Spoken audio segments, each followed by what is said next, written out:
It's been a chaotic week for the Royals, and you've been sending in loads of questions for our Russell. We just thought we'd ask for questions. Yes. Wow, inundated. Shall we kick off? Please do, yes. Let's kick off with Mimi. Now, Mimi is... she's speaking on behalf of a lot of people who say...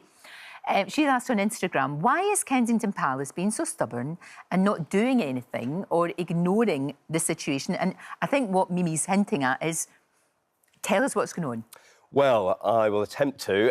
It's been a bit of a chaotic week, hasn't it, to put it mildly? I mean, the whole sort of foray over the picture and whether it was edited or manipulated, the language being used was quite chaotic itself, I think. Listen, I think Kensington Palace have dropped the ball because, you know, somebody should have had eyes on this picture. Yeah. You know, Kate was editing it. She was the one who took the responsibility for that picture. She was the one who owned up to it.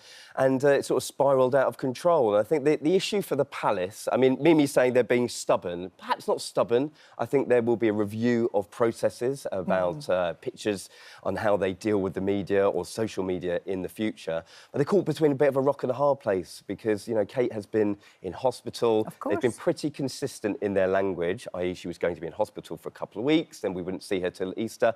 However, the social media madness has really taken on a life of its own. And I think that when they're dealing with that, it's the old adage of never complain, never explain is out the window these days. It is. And so they're going to have to change tact. And that's definitely going to be part of the process. And the thing is, I do think a lot of it is mischievous and sometimes malevolent that we're seeing, and it's a vacuum that people are filling.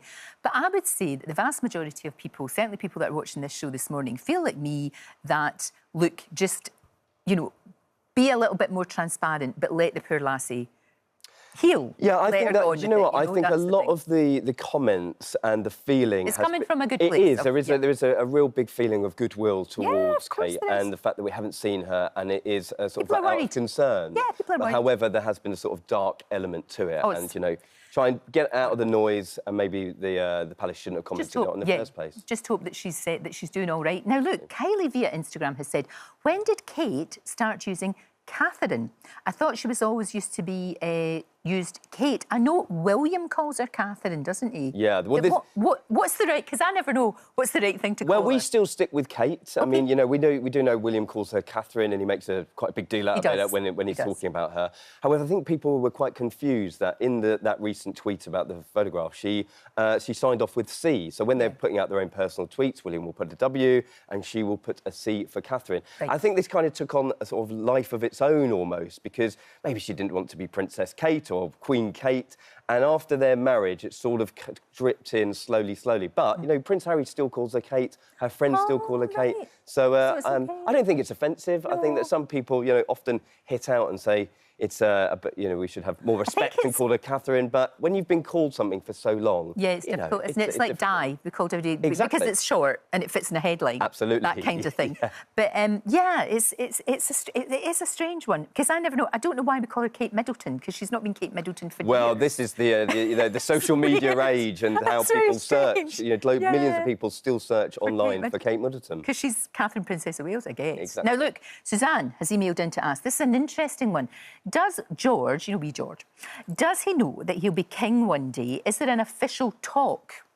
Like, how old would William have been when Charles told him? That's what Suzanne is saying. Do you think that wee soul knows? Yeah, well, he definitely does. I mean, what I think is interesting about how William and Catherine have brought up their children is that they've tried to have an air of normality as much as possible. Because, you know, when you're living and working in the institution, it's very, very different to how it was when Harry and William were brought up. Sure. Because they've felt, bringing up their own children, that they wanted them to have as you know, a normal upbringing, if you can have one, while still being in this family. So I don't think there was a sit-down, but George is very, very aware of his destiny, the role he will play. But I think, you know, will we see Charlotte and Louis playing supporting roles? I mean, the slimmed-down monarchy is looking a bit slim at the moment. It's pretty threadbare. So when they sort of grow up, I think after they've sort of finished school and university and sort of take on their own lives, I imagine there will be a supporting role for Prince George as well. Should they wish to do that? Absolutely, I mean, Princess Anne managed it. Her kids are,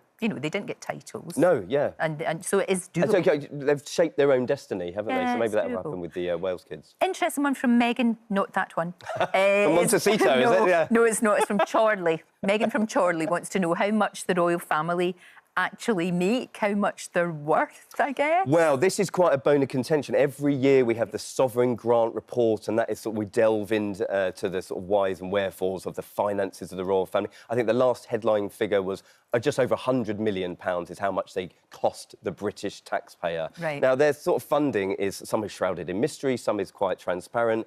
We have Prince William, who's taken over the Duchy of Cornwall. That made about 20-odd million last year, and that sort of money that he takes in from sort of the lands. And interestingly, that they have the Duchy of Lancaster, which is their own private money. Very controversial as well, because, you know, is it their money? Is it our money? I mean, we could talk all day about it. But it's an interesting point, the finances, and, you know, one that won't go away for them. No, not at all. And there's always that thing of how much money they bring into them. Well, it's unquantifiable, isn't it? It could be millions or billions. We don't know. Yeah. That's the thing, we don't know. And we don't know whether that money would still be there if they weren't there. Exactly. So it's a difficult one. We just wish her all the best. Absolutely, we do. Yeah. I mean, it's just a weird situation, but it just shows you, if you're not transparent with people, and I'm not talking about Kate herself, Catherine herself, I'm talking about people round about her. If you don't say what's going on, people now, in these days of social media, they will fill it with all kinds of conspiracy theories. Yeah. Russell, thank you for that. That was really interesting. Thanks for all your questions as well.